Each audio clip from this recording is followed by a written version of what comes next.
makin lama makin jumawa dan kelakuannya lebih banyak sebagai preman ketimbang pengaman.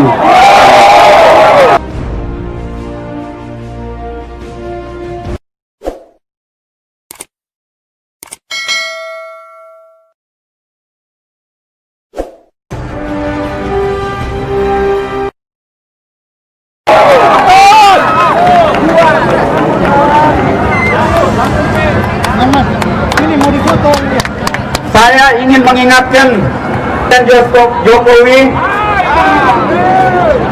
Anda presiden, bertindaklah sebagai presiden. Jangan mengaku jabatan presiden tapi bertindak mencela-mencela, tapi tidak berani bertindak sebagai presiden. DMAM akan demo KPK minta Puan dan Gibran diperiksa.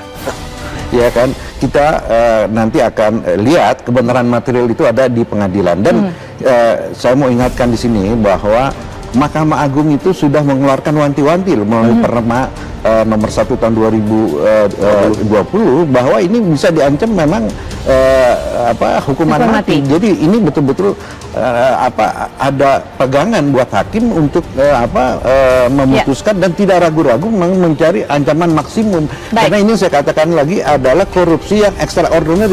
Korupsinya itu ada extraordinary, sekarang extraordinary. Jadi global extraordinary. Maka akan menghadirkan kepercayaan publik pada KPK bahwa KPK memang memberantas korupsi tanpa tebang pilih. Kalau yang jutaan saja dilakukan OTT, maka beragam kasus korupsi yang sudah menjadi isu nasional yang merugikan keuangan negara sampai ratusan miliar bahkan triliunan rupiah.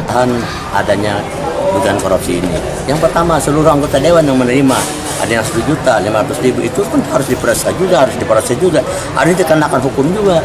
KPK jangan sampai tebang pilih 500.000 kayak 100 juta kayak atau 1 juta, itu harus diproses semuanya, masuk dalam kategori korupsi. Terkait masalah KPK yang hari ini seolah-olah tebang pilih dalam menuntaskan kasus korupsi. Salah satunya banyak sekali kasus-kasus yang mangkrak seperti Bank Senturi, seperti EKTP yang hari ini masih belum terselesaikan. Tetapi seolah-olah dengan adanya KPK kemarin mungkin media sudah mengetahui dengan ditetapnya tersangka Imam Nahrawi selaku Menpora ini menjadi politis. Padahal di tubuh KPK sendiri pimpinannya sudah mengundurkan diri, yaitu Saud Situmorang, dan yang kedua sudah menyerahkan mandatnya kepada Pak Presiden. Itu menunjukkan kalau KPK ini tidak serius dan tebang pilih dalam menangani kasus korupsi. Nanti dalam pemeriksaan itu harus dikembangkan intention penunjukan itu apa, prosedur-prosedurnya apa, bagaimana, ya kan? Nah, jadi saya kira kita juga terlalu dini kalau menyatakan ini pasal-pasal tertentu. Tapi saya setuju itu pasal hanya membuka jalan untuk menangkap itu adalah OTT-nya itu adalah karena suap. Tapi apa betul suapnya itu di belakangnya itu tidak ada melawan hukum? Tadi dikatakan bahwa misalnya penunjukan pemenang tendernya itu sesuai dengan ini gitu kan, sesuai dengan prosedur atau bagaimana gitu kan. Nah, kalau misalnya diketemukan bahwa sebenarnya sudah ada pembicaraan atau kira-kira nanti pemenangnya itu kan sebenarnya udah intentionnya gitu loh. Ya, jadi saya kira sih nggak apa-apa kita sekarang menyatakan bahwa itu kita bilang suap, tapi itu kan baru awal dari kita mengharapkan, tadi saya katakan diharapkan supaya KPK itu melakukan pendalaman, pengembangan pasal ini, bukan pertama mengenai materi dan pelaku-pelakunya apa stop sampai di sini atau ini kan dalam saya katakan jumlahnya itu besar gitu.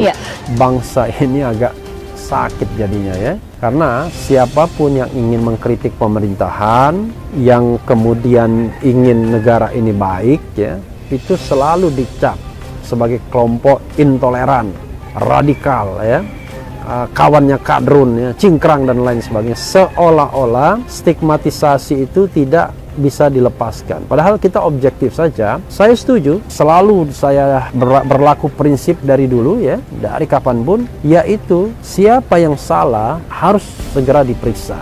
Tidak peduli apakah dia itu seorang pembesar negeri, anak pembesar negeri atau siapapun. Yang penting adalah jenis kejahatannya itu ya luar biasa. Seperti misalnya korupsi sebagai the common enemy sejak kita lahir di era reformasi ini. Bukan kitanya yang lahir, sejak era reformasi lahir. Itu adalah musuh bersama kita, agenda bersama kita untuk memberantas. Akan demo KPK minta Puan dan Gibran diperiksa. Aliansi Pemuda Masyarakat Anti Mafia APMAM akan melakukan unjuk rasa di Komisi Pemberantasan Korupsi KPK untuk meminta memeriksa Puan Maharani dan Gibran Rakabuming Raka atas dugaan korupsi bansos. Kami akan demo di KPK Senin 28 Desember 2020 jam 11.00, kata Direktur Apmam Afandi Somar dalam pernyataan kepada Suara Nasional Selasa 23 Desember 2020. Afandi mengatakan rencana demo meminta KPK untuk memeriksa Puan Maharani dan Gibran Rakabuming atas dugaan keterlibatan dalam kasus korupsi bansos. Kami meminta KPK untuk memeriksa siapapun yang terlibat korupsi bansos. Kami menagih janji Ketua KPK Firly Bahuri, jelasnya. Afandi mendukung langkah Presiden Jokowi yang akan menghukum siapa saja yang terlibat dalam korupsi bansos. Korupsi bansos harus dihukum secara berat, ungkap Afandi. Ya kan, kita nanti akan lihat kebenaran material itu ada di pengadilan. Dan saya mau ingatkan di sini bahwa Mahkamah Agung itu sudah mengeluarkan wanti-wanti melalui Perma nomor 1 tahun 2020 bahwa ini bisa diancam memang hukuman mati. Jadi ini betul-betul ada pegangan buat hakim untuk memutuskan dan tidak ragu-ragu mencari ancaman maksimum. Karena ini saya katakan lagi adalah korupsi yang extraordinary. Korupsinya itu ada extraordinary, sekarang extraordinary. Jadi double extraordinary. Maka akan menghadirkan kepercayaan publik pada KPK bahwa KPK memang memberantas korupsi tanpa tebang pilih. Kalau yang jutaan saja dilakukan OTT, maka beragam kasus korupsi yang sudah menjadi isu nasional yang merugikan keuangan negara sampai ratusan miliar bahkan triliunan rupiah. Adanya dugaan korupsi ini. Yang pertama, seluruh anggota dewan yang menerima ada yang 1 juta, 500.000 itu pun harus diperiksa juga, harus diproses juga, harus dikenakan hukum juga. KPK jangan sampai tebang pilih 500.000 kayak 100 juta kayak atau 1 juta, itu harus diproses semuanya, masuk dalam kategori korupsi. Terkait masalah KPK yang hari ini seolah-olah tebang pilih dalam menuntaskan kasus korupsi. Salah satunya banyak sekali kasus-kasus yang mangkrak seperti Bank Senturi, seperti EKTP yang hari ini masih belum terselesaikan. Tetapi seolah-olah dengan adanya KPK kemarin mungkin media sudah mengetahui dengan ditetapnya tersangka Imam Nahrawi selaku Menpora ini menjadi politis. Padahal di tubuh KPK sendiri pimpinannya sudah mengundurkan diri, yaitu Saud Situmorang, dan yang kedua sudah menyerahkan mandatnya kepada Pak Presiden. Itu menunjukkan kalau KPK ini tidak serius dan tebang pilih dalam menangani kasus korupsi. Nanti dalam pemeriksaan itu harus dikembangkan intention penunjukan itu apa, prosedur-prosedurnya apa, bagaimana, ya kan?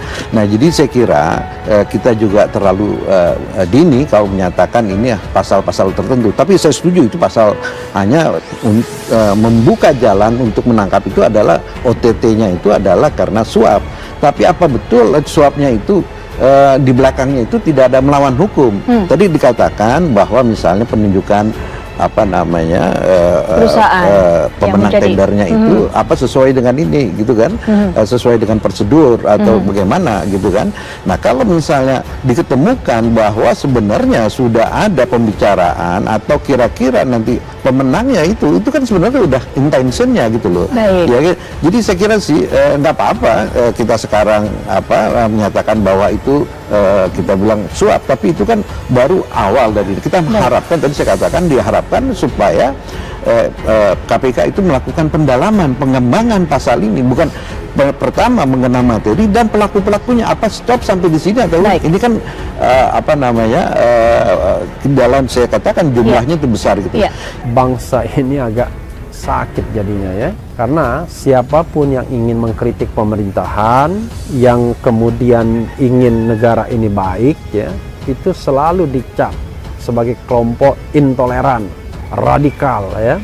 kawannya kadrun, ya, cingkrang dan lain sebagainya. Seolah-olah stigmatisasi itu tidak bisa dilepaskan. Padahal kita objektif saja. Saya setuju, selalu saya berlaku prinsip dari dulu ya, dari kapanpun, yaitu siapa yang salah harus segera diperiksa.